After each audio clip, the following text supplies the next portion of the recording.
Sungguh besar Engkau Tuhan, hebat dan luar biasa. Sungguh tidak ada Tuhan yang seperti Engkau, yang kami sembah, kami agungkan, kami tinggikan di dalam nama Tuhan Yesus Kristus.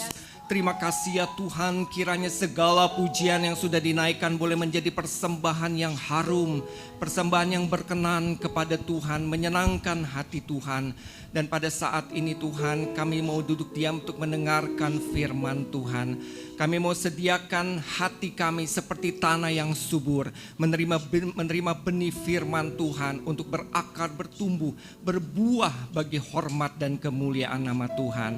Terima kasih Tuhan Yesus, kami serahkan pemberitaan firman Tuhan pada pagi hari ini. Dari awal pertengahan hingga pada akhirnya, biar Tuhan yang berbicara, Tuhan yang berrema kepada kami setiap pribadi yang ada di tempat ini. Kami berdoa di dalam nama Tuhan Yesus Kristus. Haleluya. Amin. Puji Tuhan, silakan duduk. Puji Tuhan, terima kasih untuk kesempatan yang diberikan pada saya untuk membawakan firman Tuhan pada pagi hari ini.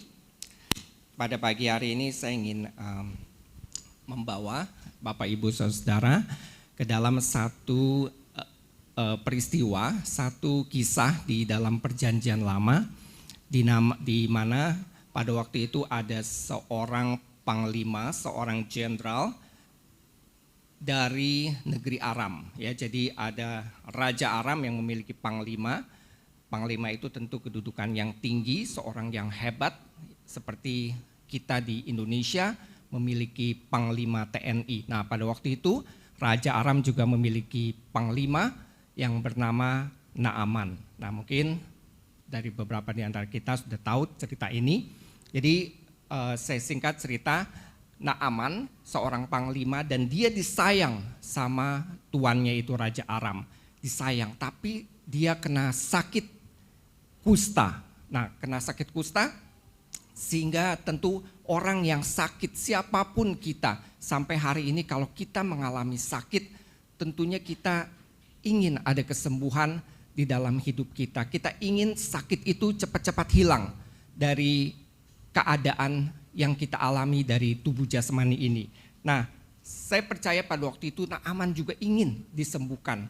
Dan kemudian singkat cerita dia dengar dari seorang gadis, ya, pelayan daripada istrinya, ada seorang nabi, ada seorang abdi Allah di Israel yang memiliki Tuhan, yang bisa berdoa buat dia. Nah, kemudian singkat cerita, pergilah dia ke Israel.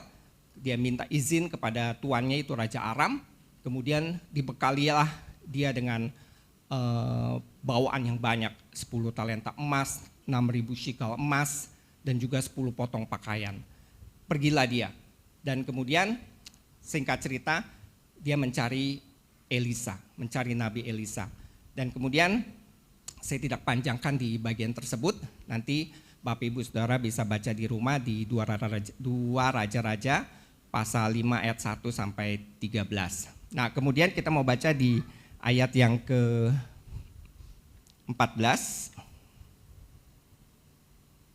Ya.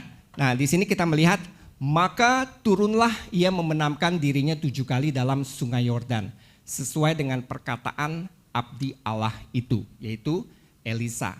Nah, lalu pulihlah tubuhnya kembali seperti tubuh seorang anak dan ia menjadi tahir. Jadi dia celupkan dirinya, kalau kita baca di dalam Alkitab, dia ikuti apa yang disampaikan oleh Nabi Elisa. Sungai Yordan, tadinya dia kesal karena sungai itu adalah sungai yang kotor. Tapi dia ikuti, dia turuti, dia celup 1, 2, 3 sampai yang ke-7, pas bangun, wah, penyakit kustanya hilang. Bahkan dikatakan kulitnya itu seperti kulit seorang anak, berarti itu halus ya.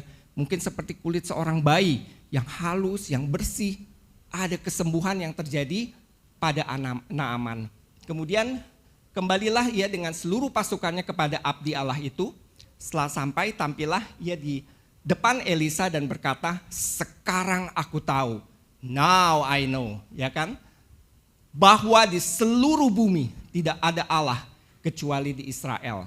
Karena itu terimalah kiranya suatu pemberian dari hambamu ini.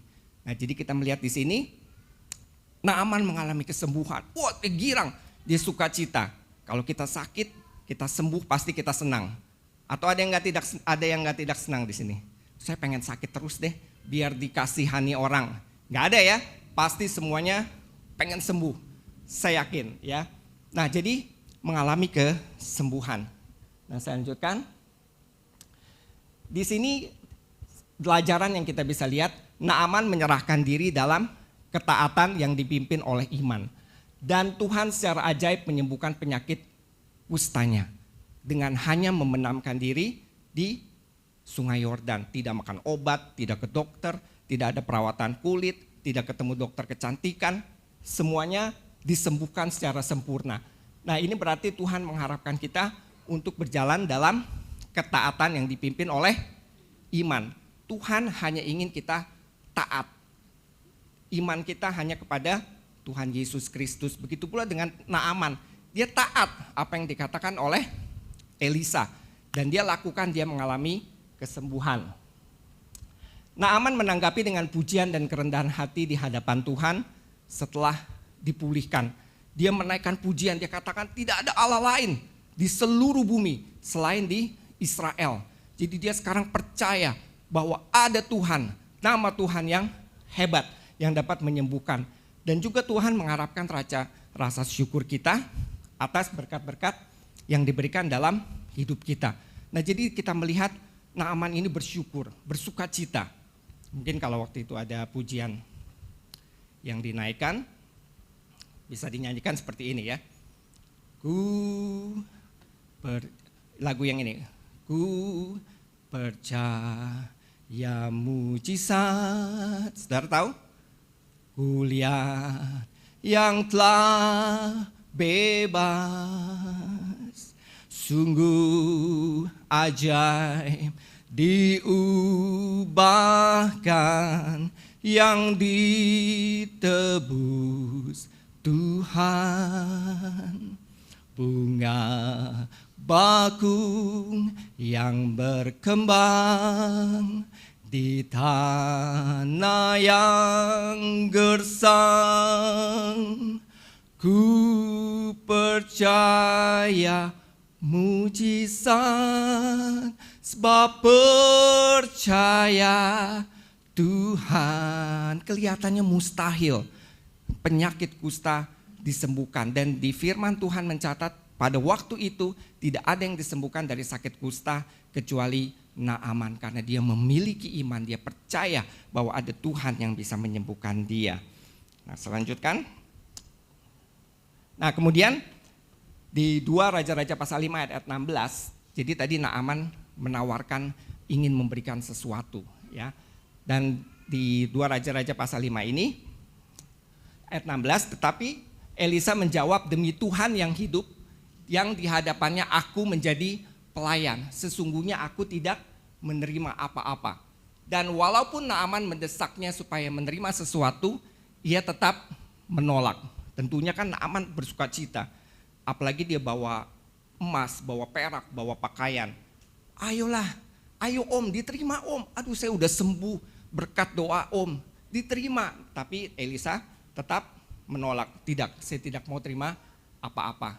Lalu ayat 17, akhirnya berkatalah Naaman, jikalau demikian biarlah diberikan kepada hambamu ini tanah sebanyak muatan sepasang bagal. Sebab hambamu ini tidak lagi akan mempersembahkan korban bakaran atau korban sembelihan kepada Allah lain kecuali kepada Tuhan. Berarti sebelumnya dia memberikan persembahan kepada Allah lain. Tetapi sekarang karena kesembuhan, karena mujizat yang dialami, dia tahu nama Tuhan yang besar itu yang menyembuhkan dia. Dan kiranya Tuhan mengampuni hambamu ini dalam perkara yang berikut. Apabila tuanku masuk ke kuil Rimon untuk sujud menyembah di sana, dan aku menjadi pengapitnya sehingga aku harus ikut sujud menyembah dalam kuil Rimon itu. Kiranya Tuhan mengampuni hambamu ini dalam hal itu. Ayat 19, maka berkatalah Elisa kepadanya, pergilah dengan selamat. Nah, di bagian ini ada yang saya highlight di atas, di ayat 16 bagian A. Ya, Elisa katakan, demi Tuhan yang hidup, yang di hadapannya aku menjadi pelayan. Elisa ini seorang nabi, tapi dia katakan, aku ini pelayan, aku ini hamba. Ya, meskipun Elisa tahu ya, suara Tuhan disampaikan kepada dia melalui Elisa kepada bangsa Israel.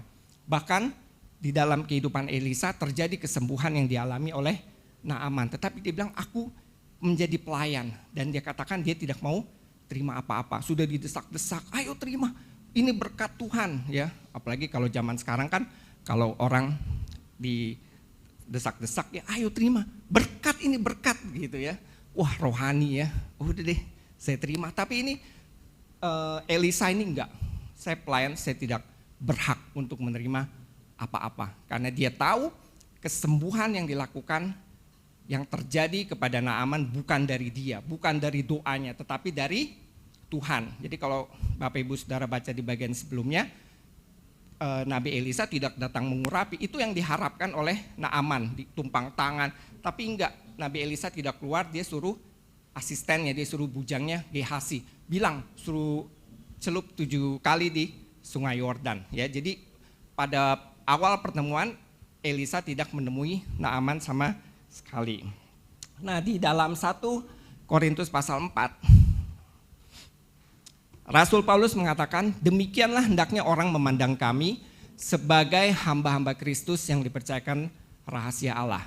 Yang akhirnya dituntut dari pelayan-pelayan yang demikian ialah bahwa mereka dapat dipercayai. Nah, judul firman Tuhan pada pagi hari ini yang saya ambil adalah dapat dipercaya. Nah, saudara, Bapak Ibu senang nggak kalau Bapak Ibu dipercaya sesuatu, baik itu oleh mungkin yang bekerja oleh atasan, terus yang jadi bos dipercaya juga sama anak buah, yang rumah tangga dipercaya sama suami, dipercaya sama istri, dipercaya sama anak, dipercaya sama mertua, dipercaya menantu dan sebagainya. Senang nggak kalau, oh saya ini orang yang bisa dipercaya? Wah senang ya. Dan saya percaya di sini semua orang yang bisa dipercaya. Haleluya. Nah, ada pertanyaan ya. Karena kita kan, saya senang nih bisa jadi orang yang bisa dipercaya. Nah, ini harus timbul pertanyaan buat diri kita sendiri. Apakah saya bisa dipandang sebagai pelayan yang dapat dipercaya? Ya, jujur memang kalau mau jujur ya, tidak mudah menemukan pelayan yang dapat dipercaya. Amin. Oh amin, kenceng. Ya, mungkin juga jadi pengalaman kita masing-masing. Ada orang-orang yang kita percayai kemudian menyalahgunakan kepercayaan tersebut. Ada ya, dan kemudian kita mengalami proses itu, hal seperti itu, aduh kita kecewa ya, saya udah percaya, saya udah yakin, dia jujur, dia baik, dia tidak aneh-aneh, tapi ya nggak bisa dipercaya ya, kita kecewa. Nah kalau di dalam 1 Korintus pasal 12 ada dikatakan, ada rupa-rupa karunia tetapi satu roh, ada rupa-rupa pelayanan tetapi satu Tuhan ya. Kalau kita mau menjadi pelayan yang baik, tentunya fokus kita hanya satu, yaitu untuk menyenangkan hati Tuhan ya, hanya hati Tuhan yang ingin kita senangkan. Dan kemudian dengan senang hati duduk di bawah kakinya untuk mendengarkan firman Tuhan. Nah, seperti pada pagi hari ini kita beribadah di hari Minggu, tentunya saya percaya kita semua tahu firman Tuhan yang disampaikan dalam Ibrani 10 ayat 25, janganlah menjauhkan diri dari pertemuan-pertemuan ibadah. Wah, saudara ingat ayat ini, setiap hari Minggu dan juga hari-hari lainnya ada acara-acara ibadah, wah aku harus pergi ya untuk datang di pertemuan-pertemuan ibadah bersama dengan anak-anak Tuhan, bersama dengan jemaat yang lain. Nah kalau kita datang dalam ibadah tentunya kita membawa hati kita. Kita menaikkan pujian syukur, kita menaikkan doa kepada Tuhan atas kebaikan Tuhan, atas anugerah Tuhan. Dan pada waktu kita mendengarkan firman Tuhan pasti ada berkat, ada pesan yang ingin Tuhan sampaikan kepada kita semua. Bukan tugas yang mudah untuk seseorang menyampaikan firman Tuhan. Seperti saya, ini bukan tugas yang mudah. Saya berdoa, Tuhan apa yang Tuhan ingin sampaikan, biarlah Tuhan yang berkata-kata. Kalau ada hal-hal yang Tuhan tidak izinkan, yang mungkin saya siapkan sebelumnya Tuhan tidak izinkan untuk katakan, ya itu tidak terjadi. Karena beberapa kali sebelumnya saya sudah siapkan, itu tidak terucap, oh berarti Tuhan tidak izinkan, mungkin itu hanya sesuatu yang dari manusia saya. Nah, bagi saya pemberitaan firman Tuhan itu adalah bagian yang terpenting, karena ada yang Tuhan ingin sampaikan, baik itu janji, baik itu kekuatan, bahkan juga teguran. Ya, teguran yang bisa disampaikan kepada kita. Nah, itu seperti penjunan, seperti seseorang yang sedang membentuk tanah liat untuk menjadi satu vas, satu bejana yang indah. Pada waktu dia menemukan kerikil, tentu itu harus dikeluarkan, harus dicabut. Berarti ada teguran, ada hal-hal yang Tuhan ingin keluarkan dalam kehidupan kita yang disampaikan melalui firman Tuhan. Nah, ada beberapa orang ya sayangnya kurang peka ya, sehingga cenderung tidak mementingkan firman Tuhan. Nah, kalau Bapak Ibu mendapatkan renungan pada pagi hari ini yang disampaikan oleh Bapak Gembala, kalau saya boleh kutip di grup WhatsApp. Nah, disampaikan seperti ini. Di Ulangan pasal 10 ayat 12, beribadahlah kepada Tuhan Allahmu dengan segenap hatimu dan dengan segenap jiwamu. Jadi kalau kita datang beribadah, kita harus tanya, apa saya sudah datang dengan segenap hati, segenap jiwa, dengan segenap kekuatan beribadah kepada Tuhan. Nah, kemudian yang disampaikan oleh Bapak Gembala, ibadah merupakan bagian penting dalam kehidupan orang percaya, namun banyak orang memaknai ibadah secara berbeda-beda. Ada yang beranggapan bahwa ibadah adalah sesuatu yang sifatnya ritual, cukup dilakukan pada hari Minggu dengan cara masuk ke dalam gereja lalu mengikuti semua kegiatan agamawi, mulai dari berdoa, memuji-muji Tuhan, dan mendengarkan firman Tuhan. Nah, ada ayat yang disampaikan juga dalam 2 Timotius pasal 3 ayat 5, mereka menjadikan ibadah sebagai secara lahiriah mereka menjalankan ibadah mereka, tetapi pada hakikatnya mereka memungkiri kekuatannya. Nah, itu karena orang-orang mereka menjadikan ibadah sebagai aktivitas rutin ya. Nah, kita harus perhatikan hidup kita, jangan sampai kegiatan ibadah itu menjadi sekedar kegiatan rutin. Karena di dalam setiap ibadah itu ada kekuatan yang Tuhan ingin berikan kepada kita. Amin. Nah, amin ya. Nah, beberapa kali ini pengalaman ya, beberapa kali dalam acara Natal yang beberapa tahun sebelumnya. Jadi kalau saya perhatikan, biasanya kan acara Natal itu dibikin lebih meriah, lebih megah kira-kira ya. Nah, jadi ada setelah puji-pujian, sesi puji-pujian, kemudian saya perhatikan ada, enggak semua, ada beberapa singer misalnya, terus ada pemain musik, pokoknya terlibat dalam puji-pujian. Habis puji-pujian mereka ke belakang ya. Ngapain ke belakang? Kok nggak balik-balik? Oh, rupanya karena saya ke toilet, mereka lagi ketawa di belakang, lagi ngobrol. Sementara firman Tuhan disampaikan. Dan itu terjadi bukan satu kali, tapi tahun berikutnya terjadi, tahun berikutnya terjadi. Nah, karena sudah beberapa kali terjadi, saya nggak sabar juga ya, karena ini salah. Kalau saya diemin, wah ini pembiaran. Meskipun ada risiko, mungkin saya nggak disukain, mungkin saya dianggap terlalu kaku, whatever. Nah, terus saya bilang sama mereka, atau secara umum saya bilang, saya nggak panggil khusus gitu ya, secara umum. Jadi saya bilang di kegiatan Natal berikutnya, nah saya mau nih tahun ini yang pelayan-pelayan itu jangan seperti pemain panggung, saya bilang, cuman di panggung, kemudian selesai bagiannya, kemudian ke belakang ngobrol, ketawa-ketawa, giliran setelah firman Tuhan mau pujian lagi, oh baru lagi masuk ya. Itu kan saya bilang kayak pemain panggung ya, nggak ada bedanya sama pemain-pemain sandiwara. Nah, jadi saya tidak mau hal itu terjadi. Dan kemudian pernah juga satu waktu saya ada jadwal untuk pimpin pujian di hari Minggu, ibadah Minggu. Nah, kemudian sehari sebelumnya, jadi ada acara wedding ya, pernikahan di sebuah hotel di lapangan outdoor ceritanya, rumput gitu loh. Terus kemudian sebelum pengantin masuk ada tari-tarian, kan biasa kan ada acara. Nah, yang tari-tarian itu anak-anak remaja, anak-anak youth ya, kira-kira anak-anak youth. Nah mereka menari-nari. Nah yang bikin saya kaget waktu itu, mereka pakai tamborin. Ini pemain tamborin, mereka main pemain tamborin, ya gadis-gadis. Tapi mereka pakai seragam yang biasa dipakai ibadah, ya. Tapi lagu yang dinyanyikan itu bukan lagu gereja, lagu dunia. Wah, saya kaget. Wah, nggak bisa nih saya bilang. Pokoknya besok nggak ada tamborin. Akhirnya saya sampaikan, saya lupa pada malam itu, kayaknya besoknya paginya itu pada salah satu, kasih tahu teman-teman ya, hari Minggu pagi atau pagi ini nggak usah ada tamborin. Jadi saya skors lah anggap, tapi saya sampaikan baik-baik. Jadi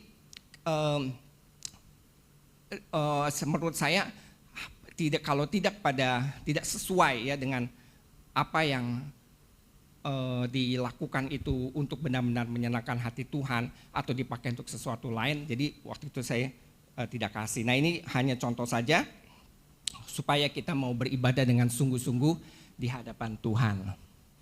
Nah kemudian di dalam Lukas pasal 17, Tuhan Yesus katakan, siapa di antara kamu yang mempunyai seorang hamba yang membajak atau menggembalakan ternak baginya, akan berkata kepada hamba itu setelah ia pulang dari ladang, mari segera makan. Nah stop di situ dulu. Jadi siapa ya, kita punya pelayan atau kita punya pembantu atau karyawan, setelah mereka sibuk terus kita udah selesai jam kerja, ayo makan sama-sama. Nah, ada nggak yang begitu? Biasanya di orang timur begitu ya, baik ayo makan. Tapi ayat 8 katakan, bukankah sebaliknya akan berkata kepada hamba itu, sediakanlah makananku, ikatlah pinggangmu dan layanilah aku, sampai selesai aku makan dan minum, dan sesudah itu engkau boleh makan dan minum. Jadi tentunya hamba yang bekerja itu dari luar pasti lapar kan, bekerja seharian, apalagi membajak, mengembalakan ternak, pasti lapar. Tapi tuannya bilang, sediain saya makan dulu. Saya makan, saya minum, bukannya sambil saya makan, saya minum, dia bisa makan, dia bisa minum. Tunggu sampai selesai, baru hamba itu boleh makan dan minum. Dan kemudian adakah ia berterima kasih kepada hamba itu? Karena hamba itu telah melakukan apa yang ditugaskan kepadanya. Kalau kita kan biasa, aduh terima kasih ya, udah kerja seharian, ayo makan habisin tambah lagi gitu. Itu kan memang budaya kita seperti itu ya. Tetapi di sini dikatakan tidak ada terima kasih kepada hamba itu. Karena itu memang sudah tugasnya. Dan kemudian Tuhan Yesus katakan, demikian jugalah kamu, apabila kamu telah melakukan segala sesuatu yang telah ditugaskan kepadamu, hendaklah kamu berkata, kami adalah hamba-hamba yang tidak berguna. Kami hanya melakukan apa yang kami harus lakukan. Jadi ini Tuhan Yesus yang bilang, ini bukan Elisa, ini bukan Yohanes, bukan Petrus, tapi Tuhan Yesus sendiri. Tuhan Yesus katakan, kita harus katakan, kita ini hamba-hamba yang tidak berguna. Jadi mengharapkan terima kasih aja pada waktu itu gak terpikir, kok Tuanku gak tahu terima kasih ya. Udah capek-capek, udah kerja, udah pelayanan, udah sibuk kerja di luar, layani lagi di gereja, tugas-tugas, nih Bapak Gembala nggak ada terima kasih nih, kira-kira seperti itu. Kira-kira saudara kalau nggak dapat terima kasih, mungkin Bapak Gembala boleh tes nih, 6 bulan nggak terima kasih, jangan sebagian hilang. Nah, jadi itulah ya yang disampaikan oleh Tuhan Yesus. Bahkan ya ada juga pelayan-pelayan yang di dalam gereja pun itu bisa sakit hati kalau tidak menerima ucapan terima kasih. Aduh nggak ada terima kasihnya. Aku udah capek-capek, udah keluar uang banyak, tenaga, macet lagi. Ya kayak hari Jumat kan macet tuh di mana-mana. Macet, aduh makannya kehabisan. Wah, nggak ada terima kasih lagi. Udah capek-capek, sakit hati, marah. Akhirnya mulai cek gereja sebelah. Nah, kayaknya lebih ya. Karena apa? Karena nggak ada terima kasih, bisa terjadi seperti itu. Bahkan mungkin kadang-kadang emang ada yang aneh-aneh sih orang ya. Nggak disalamin aja juga bisa masalah ya. Saya emang kesulitan kalau ada orang ajak ngobrol terus ada orang salaman.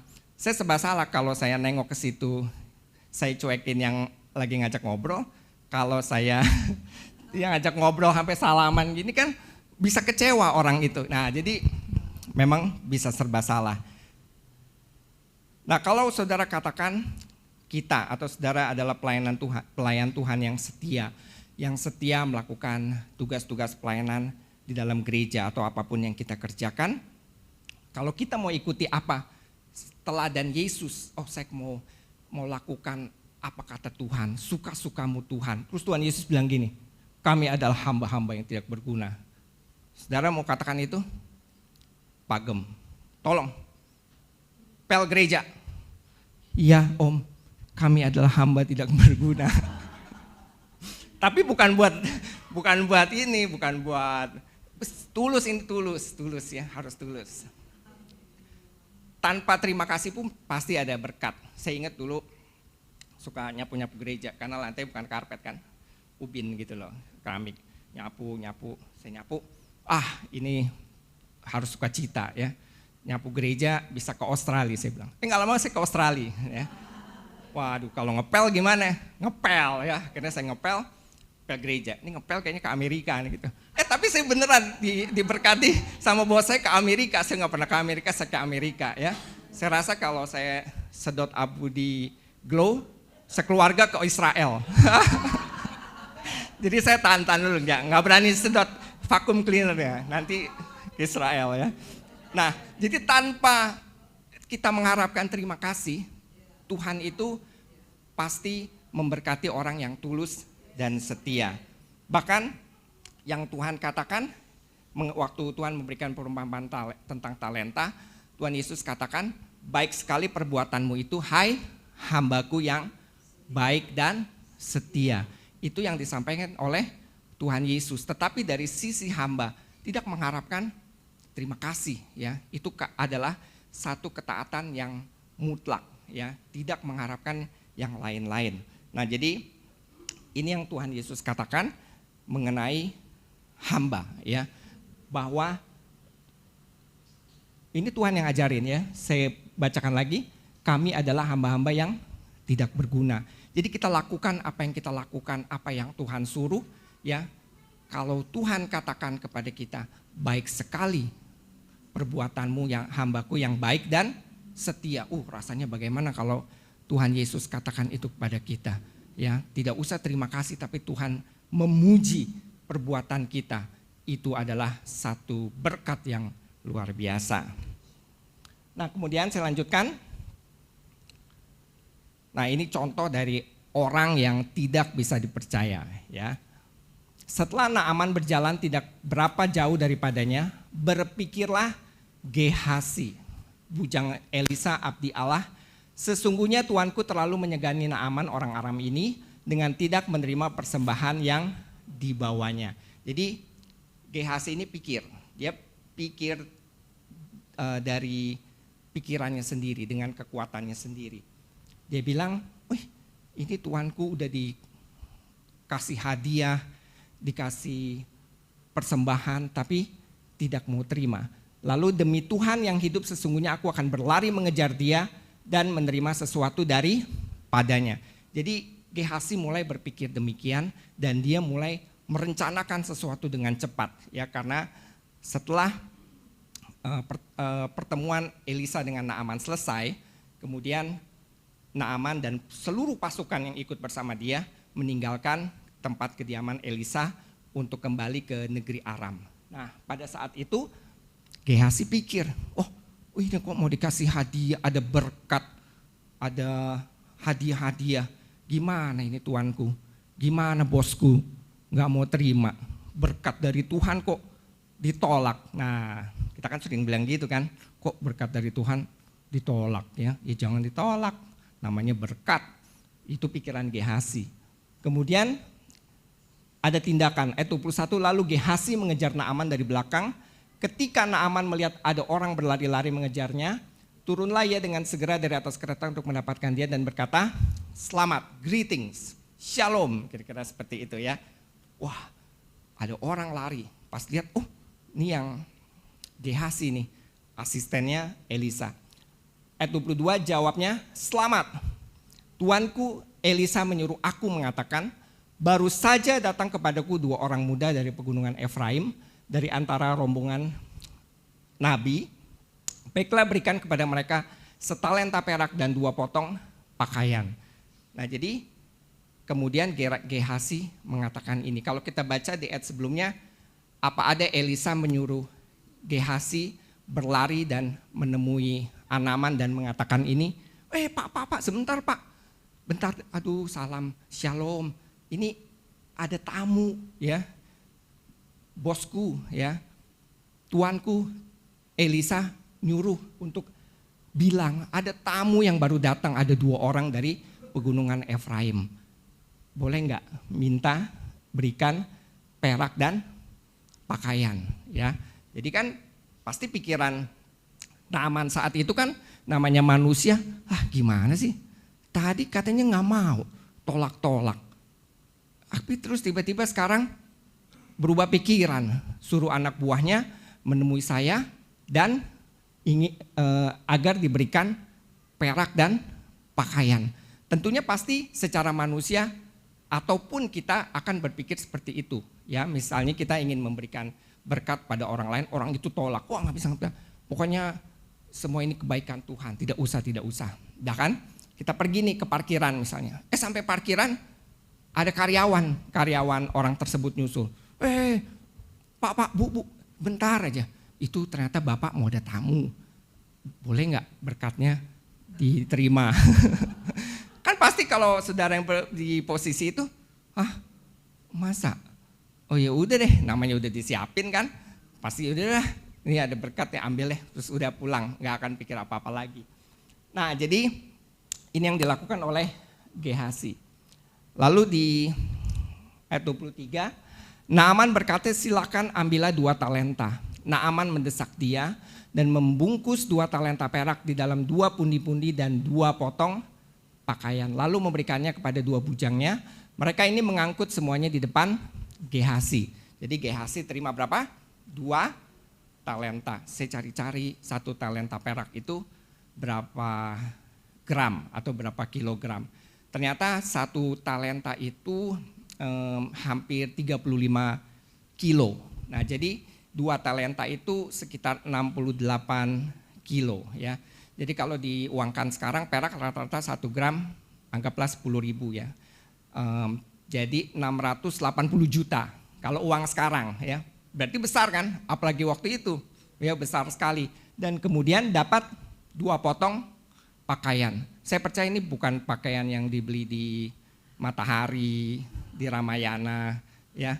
Karena waktu Naaman berangkat, dia dibekali 10 talenta, ya berarti 10 talenta itu jumlah yang banyak dan ada 6.000 shikal emas, ya 6.000 shikal emas juga setara dengan hampir 70 kg emas, ya. Jadi itu 70 miliar kurang-kurang lebih. Nah, dan kemudian pakaian kenapa cuma 10? Saya percaya itu pakaian yang terbaik yang dibikin oleh tailor tukang jahit di negeri Aram pada saat itu, karena dikasih cuman 2 ya. Kalau pakaian kelas-kelas murah-murah atau online, kayak saya kan ini online ini ya, tapi bagus kan. Nah, terus dikasih, nah saya percaya itu mahal. Jadi saya baca batik apa yang paling mahal di dunia atau di Indonesia. Rupanya ada 3 ya. Yang pertama batik 3 negeri, saya juga baru tahu. Rupanya itu campuran adat, saya lupa lah. Pokoknya yang kedua batik Cirebon ya, yang mega mendung yang halus. Yang ketiga itu batik corak Belanda kalau salah. Pokoknya itu mahal, bahkan bisa kalau yang kualitasnya sangat bagus bisa ratusan juta nilainya 1 lembar kain. Nah jadi saya percaya itu adalah baju pakaian yang mahal, yang bagus. Jadi kalau ada pembeli yang tertarik, Gehazi tentu bisa jual lagi pakaian tersebut. Nah kemudian ayat 24, setelah mereka sampai ke bukit, disambutnya lah dari tangan mereka, disimpannya di rumah dan disuruhnya kedua orang itu pergi, maka pergilah mereka. Baru saja Gehazi masuk dan tampil ke depan tuannya, berkatalah Elisa kepadanya, dari mana Gehazi? Ya, tentu umum kan, tanya orang nggak ada, pas datang dari mana? Lalu jawabnya apa? Hambamu ini tidak pergi kemana-mana. Kalau saudara baca tulisan ini dengan cerita sebelumnya, artinya apa? Gehazi berbohong, ya. Dia bohong sama tuannya. Padahal dia tadi habis terima hadiah disembunyikan di dalam rumahnya. Tetapi kata Elisa kepadanya, bukankah hatiku ikut pergi ketika orang itu turun dari atas keretanya mendapatkan engkau? Jadi Elisa tahu, ya. Jadi pada hamba Tuhan yang diurapi, saudara juga harus hati-hati, ya. Tidak boleh macam-macam, karena bisa tahu, ya. Karena roh saudara bisa terbaca dan Tuhan bisa berpesan, orang itu berbohong, ya. Nah, hamba Tuhan bisa tahu. Nah, kemudian maka sekarang engkau telah menerima perak dan dengan itu dapat memperoleh kebun-kebun, kebun zaitun, kebun anggur, kambing domba, lembu sapi, budak laki-laki dan perempuan. Jadi itu uang yang banyak, ya. Dia bisa beli berbagai kebun, dia bisa beli budak-budak, dia bisa jadi orang yang kaya karena telah mendapatkan perak sebanyak 2 talenta. Jadi pada saat itu mungkin sekarang 680 juta bukan nilai yang terlalu tinggi, tapi pada saat itu nilainya tinggi sampai bisa beli kebun, beli tanah, beli budak-budak juga, ya, beli lembu sapi dan sebagainya. Nah, itulah yang terjadi. Nah, ayat 27, tetapi penyakit kusta Naaman akan melekat kepadamu dan kepada anak cucumu untuk selama-lamanya. Ada konsekuensi yang diterima Naaman. Bukan hanya dia sendiri sayangnya, tetapi anak-anak cucu-cucunya sampai selama-lamanya atas apa yang telah dia perbuat, karena dia orang yang dipercaya oleh Nabi Elisa, tetapi kemudian dia ternyata tidak bisa dipercaya. Maka keluarlah Gehazi dari depannya dengan kusta putih seperti salju. Saya dulu saya di Jakarta, cuman di Tangerang itu ada rumah sakit Sintanala. Nah, itu rumah sakit khusus untuk orang kusta. Jadi waktu masih kecil saya tanya mami saya, orang kusta itu kayak apa sih? Karena dulu kan belum ada handphone, belum ada gambar-gambar yang bisa dilihat. Oh, itu orang yang kulitnya melepuh, terus jarinya bisa putus-putus. Kayak gitu, ya. Jadi saya tapi nggak kebayang waktu itu. Nah, tapi rupanya ada gambarnya sekarang. Nah, kurang lebih seperti itu. Bisa melepuh, ya. Dan kemudian ini yang terjadi, ya. Jadi ternyata kusta itu membunuh ujung saraf di kulit yang terinfeksi dan kemudian itu bisa terlepas sendiri, ya, lepas. Itu terjadi di ujung saraf di tangan dan kaki. Itulah yang terjadi pada Naaman. Nah, jadi sakit kusta itu mengerikan, ya. Nah, jangan lama-lama deh, nanti serem. Nah, pelajaran yang bisa kita lihat, setelah Elisa menolak tawaran hadiah dari Naaman, Gehazi berlari mengejar Naaman dan berbohong untuk mengambil sebagian dari hadiah tersebut. Nah, berbeda dengan Gehazi, Tuhan mengharapkan kita untuk berjalan dalam kebenaran dan integritas. Jadi kalau kita mau menjadi orang yang dipercaya, pelayan-pelayan Tuhan yang dipercaya, dimanapun kita berada, kita ingin menjadi orang yang dipercaya, kita harus menjaga kebenaran dan integritas. Meskipun orang tidak melihat, tapi Tuhan selalu ada, Tuhan selalu melihat apa yang kita kerjakan dari hari ke hari. Nah, kemudian Tuhan memberi Elisa kemampuan untuk melihat dosa-dosa Gehazi. Elisa kemudian mengkonfrontasi Gehazi untuk memberinya kesempatan bertobat. Karena dia tadi tanyakan di awal, dari mana Gehazi? Pertanyaan yang simpel. Kalau Gehazi cepat-cepat, aduh ini aku salah, aku dosa, maafkan Tuanku. Elisa, hambamu ini sudah berdosa, hamba layak menerima hukuman. Mungkin saat itu terjadi pengampunan kepada Gehazi atas yang dia lakukan. Tetapi dia jawab, oh hamba ini tidak kemana-mana. Dijawab dengan kebohongan. Kemudian Tuhan menghakimi Gehazi dengan memberikan penyakit kusta Naaman kepadanya. Jadi penyakit kusta Naaman pindah kepada dia. Ngeri, ya saudara. Kalau kita main-main dengan Tuhan, ada penyakit orang lain disebutkan penyakitnya pindah kepada kita, mau nggak? Nah, nggak mau kan? Ya. Nah, jadi beda dengan Gehazi, Tuhan mengharapkan kita bertobat saat kita berbuat dosa. Jadi jangan kita tahu kita berbuat dosa, justru kita tutupi dengan kebohongan seperti yang Gehazi lakukan. Tapi saat kita melakukan dosa, kita cepat-cepat datang kepada Tuhan untuk bertobat, minta ampun kepada Tuhan. 1 Yohanes dikatakan dia adalah setia dan adil, dia mengampuni, dia menyucikan dosa dan kejahatan kita. Ya, dosa kita yang merah seperti kermisi dikatakan akan menjadi putih seperti salju. Asalkan kita mau bertobat, kita mau tinggalkan segala yang jahat. Gehazi telah melakukan dosa kepada Tuhan dengan kebohongan dan pencuriannya. Dia mencuri yang bukan hak dia. Kemudian tindakan Gehazi sangat menyinggung Tuhan. Karena itu mencemarkan nama Tuhan dan Elisa tuannya. Seperti yang saya ceritakan tadi. Karena orang kira ini Nabi Elisa nggak serius nih. Tadi katanya nggak mau, menolak. Terus sekarang tiba-tiba mengutus anak buahnya, terima juga akhirnya. Pak Elisa itu malu-malu rupanya ya. Gengsi dia. Giliran udah selesai baru minta berkat. Nah, jadi itu akhirnya ada tercemar namanya. Kemudian dengan bersumpah palsu atas nama Tuhan, Gehazi mengambil nama Tuhan dengan sia-sia. Karena tadi kan pikir Gehazi demi Tuhan yang hidup. Beda dengan Elisa. Elisa katakan demi Tuhan yang hidup. Aku ini adalah pelayannya. Aku tidak bisa terima apa-apa. Tetapi dia katakan demi Tuhan yang hidup. Wah, ini Nabi Elisa tidak terima, kemudian dia yang ambil berkat itu. Nah, jadi dia sudah sembarangan menyebut nama Tuhan. Sebab Tuhan akan memandang bersalah orang yang menyebut namanya dengan sembarangan. Janganlah kamu bersumpah dusta demi namaku, supaya engkau jangan melanggar kekudusan nama Allahmu. Akulah Tuhan. Nah, jadi dalam kita membawa nama Tuhan, kita juga harus hati-hati. Kita belajar seperti Gehazi, mungkin depan orang lain, mungkin kita ingin melakukan sesuatu agar orang lain baik bagi kita. Oh, demi Tuhan yang hidup. Oh, apalagi kita tambahkan, oh gitu, berkat ya dalam nama Tuhan Yesus Kristus. Tapi sebenarnya mungkin ada itikat yang tidak baik ya untuk dilakukan pada orang lain. Jadi kita harus hati-hati menggunakan nama Tuhan. Jadi kita harus memperhatikan kehidupan kita sendiri. Apa tutur kata, perilaku kita itu menghormati Tuhan.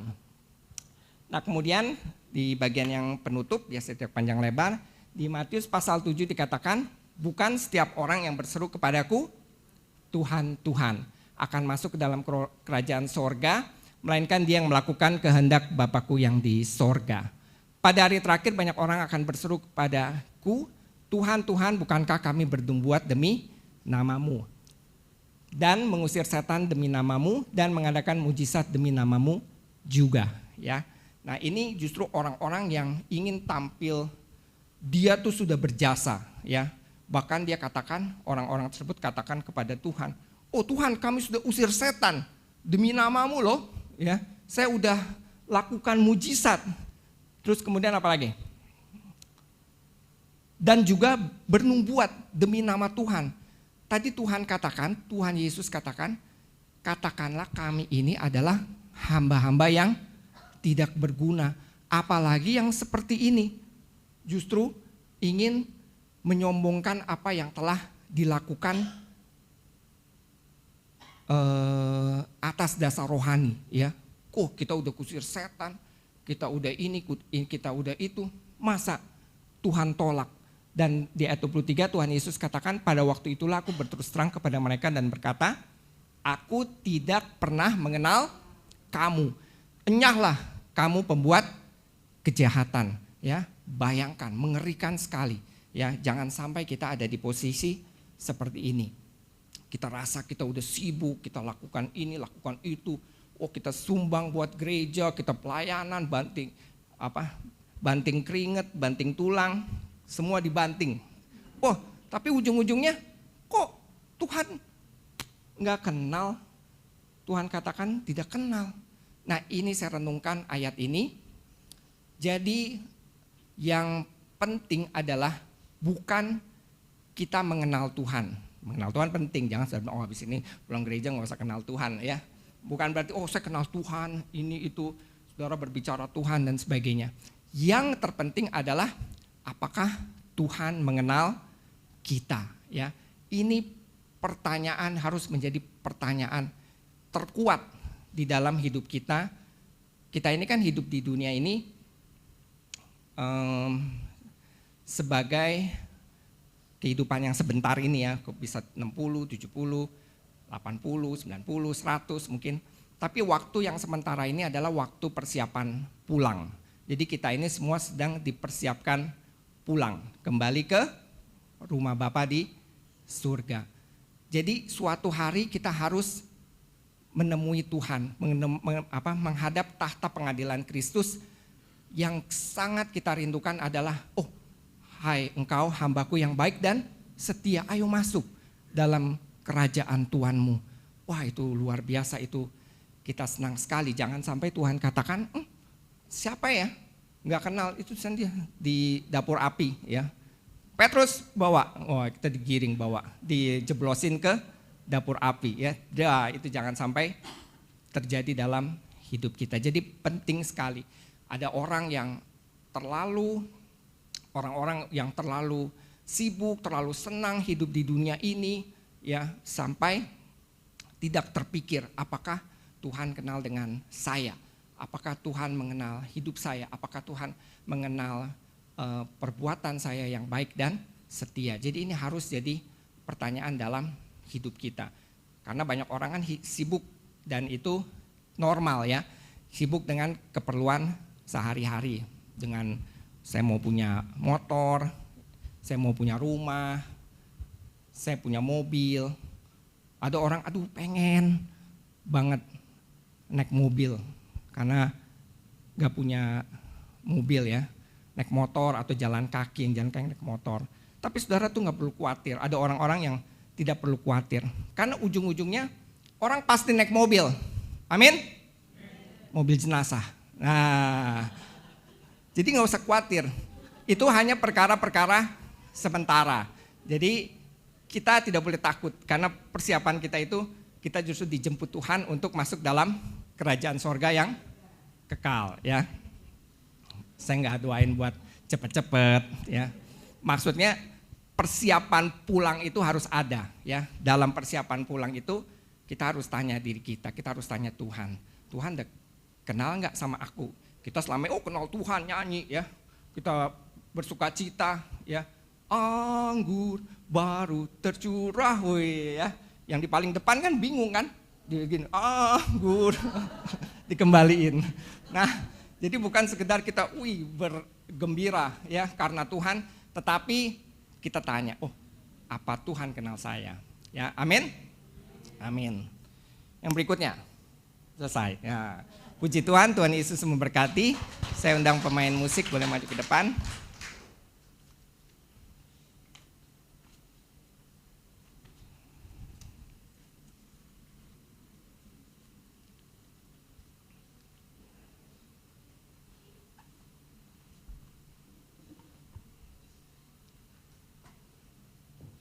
Kita mau angkat pujian kepada Tuhan.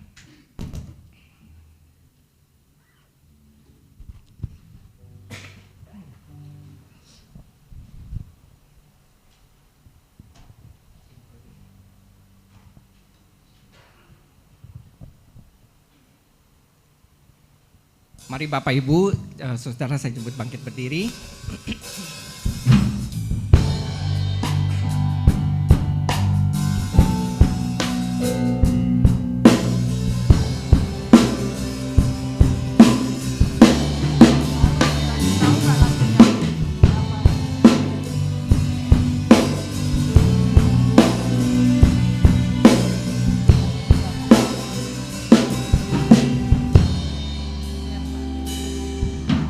Tuhan, nama-Mu selalu di dalam doaku, berkuasa atasku.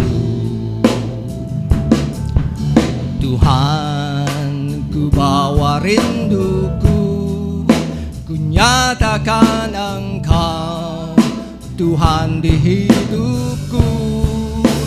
Bagi nama Tuhan kemuliaan, kejayaan,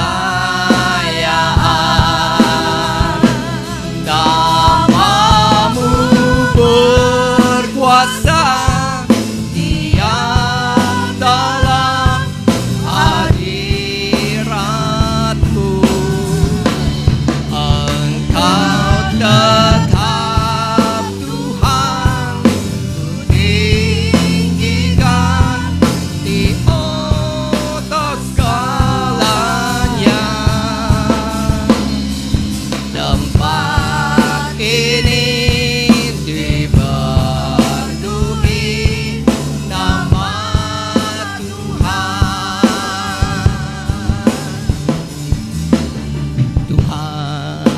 nama selalu di dalam doaku, berkuasa atasku.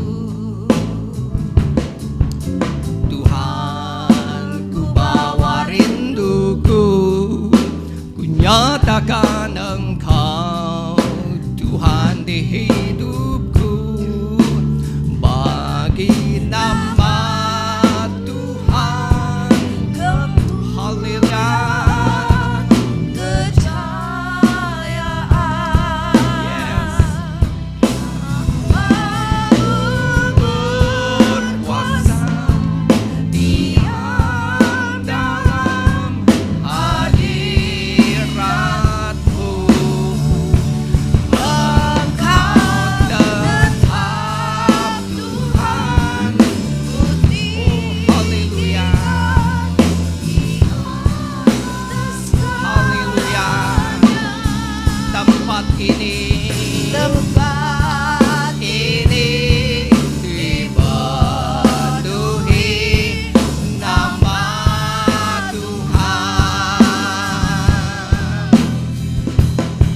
Hati kami dipenuhi nama Tuhan. Haleluya. Haleluya.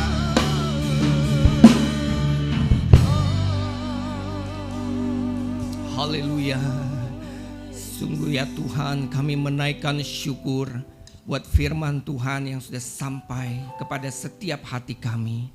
Tuhan, kami rindu hidup kami menjadi hamba-hamba-Mu yang baik, yang setia, yang dapat dipercaya oleh Tuhan untuk menerima rahasia-rahasia kerajaan sorga, agar kami semakin mengerti apa yang Tuhan inginkan di dalam kehidupan kami, apa yang Tuhan kehendaki untuk kami kerjakan di dalam hidup ini Tuhan. Karena kami tahu Tuhan, hidup kami ini semata-mata untuk menyenangkan hati Tuhan, hati yang Tuhan yang menjadi Tuhan dan Juru Selamat kami. Sungguh ya Tuhan, kami ingin menyenangkan hati-Mu sampai kami bisa pulang Tuhan, masuk ke dalam kerajaan sorga yang mulia, bertemu Engkau, bersama-sama dengan Engkau selama-lamanya. Tuhan, Kau tahu apa yang kami hadapi, segala pergumulan kami di dalam kehidupan ini. Tetapi kami tidak takut Tuhan, kami tidak khawatir, kami tidak mau Tuhan mundur dari Engkau. Karena kami tahu Tuhan yang kami sembah adalah Tuhan yang hebat. Dan kami percaya bagi Tuhan tidak ada perkara yang mustahil. Untuk itu Tuhan, kami mau serahkan kehidupan kami dalam tangan kuasa-Mu. Kalau di antara kami yang datang dengan berdosa, dengan sesuatu yang jahat di hadapan Tuhan, pada saat ini kami percaya Engkau Tuhan yang setia dan adil, yang mengampuni segala dosa dan kesalahan kami, yang mentahirkan kehidupan kami, yang membawa kami Tuhan kepada kehidupan yang lebih baik untuk memuliakan Tuhan. Tuhan Yesus, terima kasih Tuhan. Tuhan mengenal setiap pribadi, Tuhan mengenal setiap kerinduan, Tuhan mengenal setiap hati pada pagi hari ini Tuhan. Biarlah Tuhan, kami semua Tuhan tidak terluput Tuhan untuk tetap setia di dalam Tuhan. Terima kasih Tuhan Yesus, kami menaikkan syukur buat berkat firman Tuhan pada pagi hari ini. Segala pujian, hormat dan syukur di dalam nama Tuhan Yesus Kristus. Haleluya. Amin. Terima kasih, silakan duduk.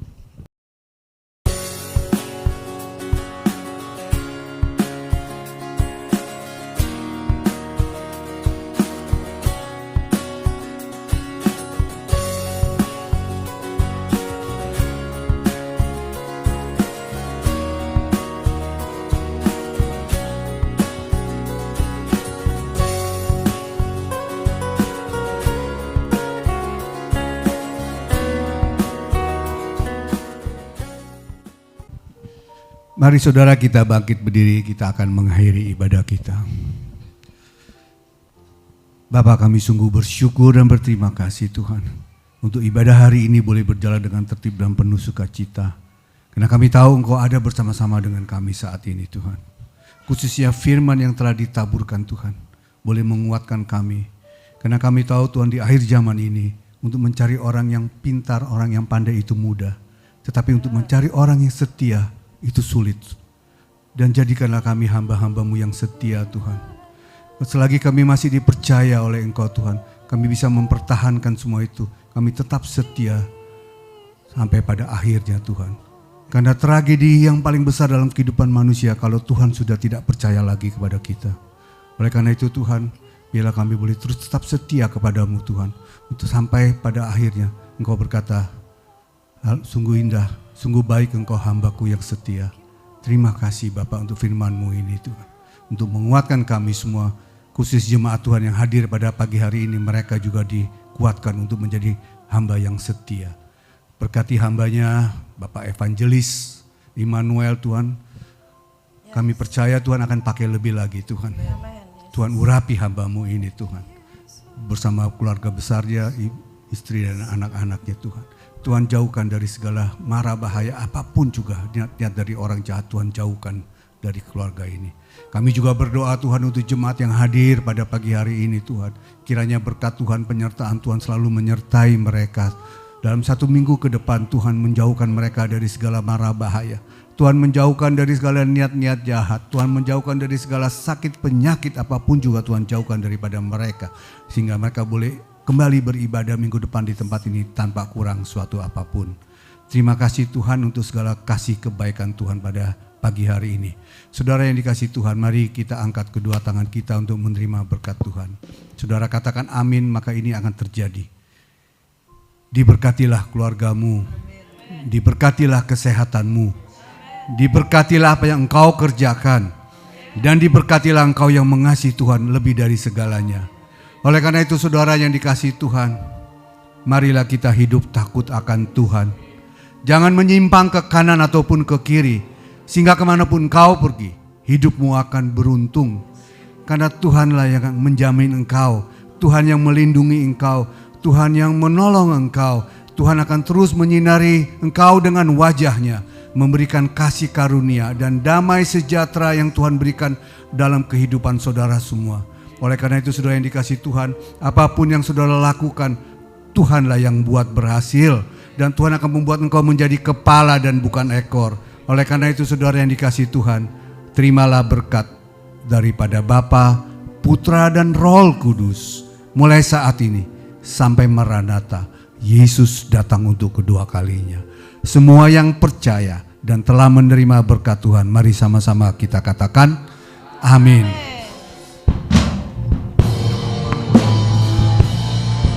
El Shaddai.